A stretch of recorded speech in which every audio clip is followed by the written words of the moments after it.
گھر کا سکون پارٹ 3۔ میں دیکھ بھی لوں گا تو مجھے تو پتا ہوگا کہ اندر کیا چل رہا ہے۔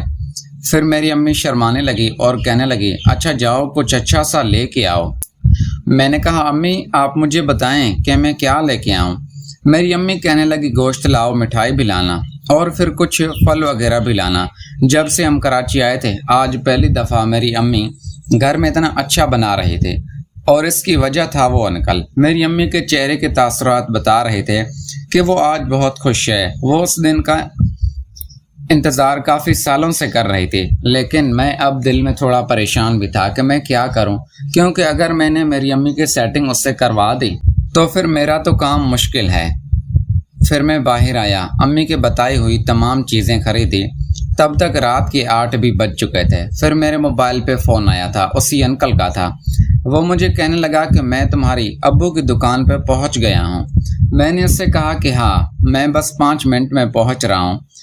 پھر وہ سامان میں اوپر گھر چھوڑ کے نیچے دکان پہ آیا۔ اس انکل کو میں نے بچپن میں دیکھا تھا تو مجھے ان کی شکل صحیح سے یاد نہیں تھی۔ آج جب میں نے غور سے دیکھا تو مجھے بڑا افسوس لگا میری امی پہ۔ مجھے تو اس میں کوئی خاص چیز نظر نہیں آ رہی تھی کہ جس چیز سے محبت کی جائے۔ وہ تو ایجنٹ تھا، رنگ بھی سانولا تھا اور ایسے دبلا پتلا تھا۔ پھر میں نے اس انکل کو کہا انکل میں کاریگروں کا حساب کر لوں، پھر ہم گھر چلتے ہیں۔ تب تک رات کے 9 بجے بھی بج چکے تھے، اور پھر میں دکان بند کر کے اوپر گھر آیا۔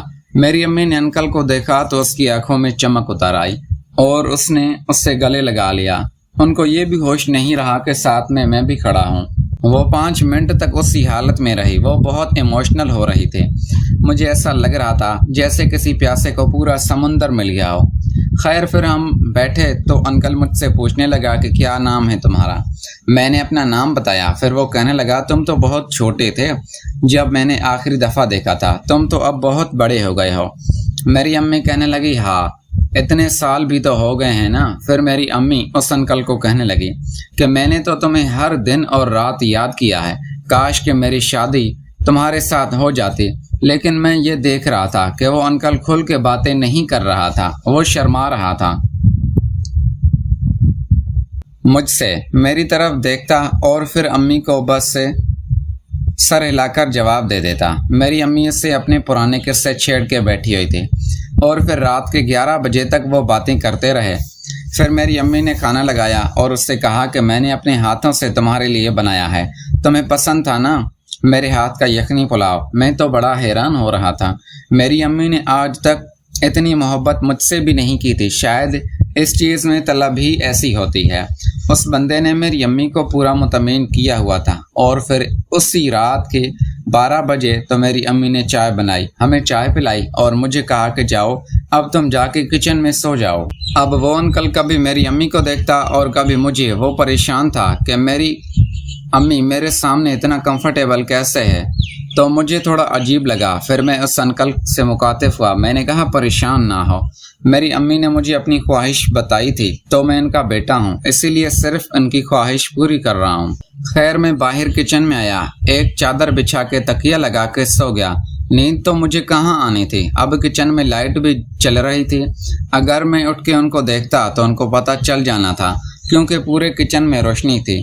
تو پھر میں نے لائٹ بند کر دی تو میری امی نے آواز دی کہ لائٹ کیوں بند کی ہے، اندھیرا ہوا، لائٹ کھول دو۔ میں نے کہا امی مجھے اتنی لائٹ میں نیند نہیں آتی۔ میری امی والوں نے پتہ نہیں موبائل کی ٹارچ چلائی، یہاں ہلکی سی روشنی مجھے کمرے میں آ رہی تھی۔ اب کچن میں خوب اندھیرا تھا، مجھے میرا ہاتھ بھی نظر نہیں آ رہا تھا۔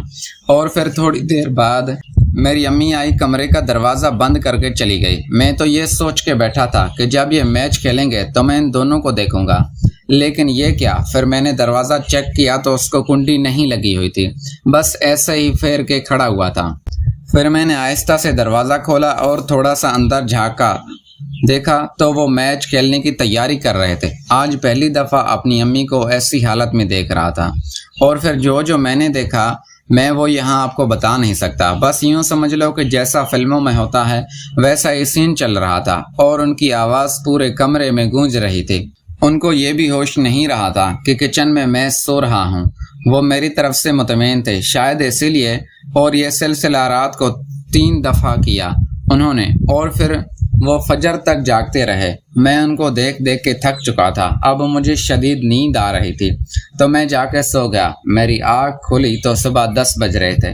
آج میری امی مجھے اٹھانے نہیں آئی تھی۔ میں بڑا حیران ہوا کہ روز تو 9 بجے اٹھانے آ جاتی ہے کہ جاؤ دکان کھولو۔ شاید محبت چیز ہی ایسی ہے، ملنے کے بعد انسان اپنے ہوش میں ہی نہیں رہتا۔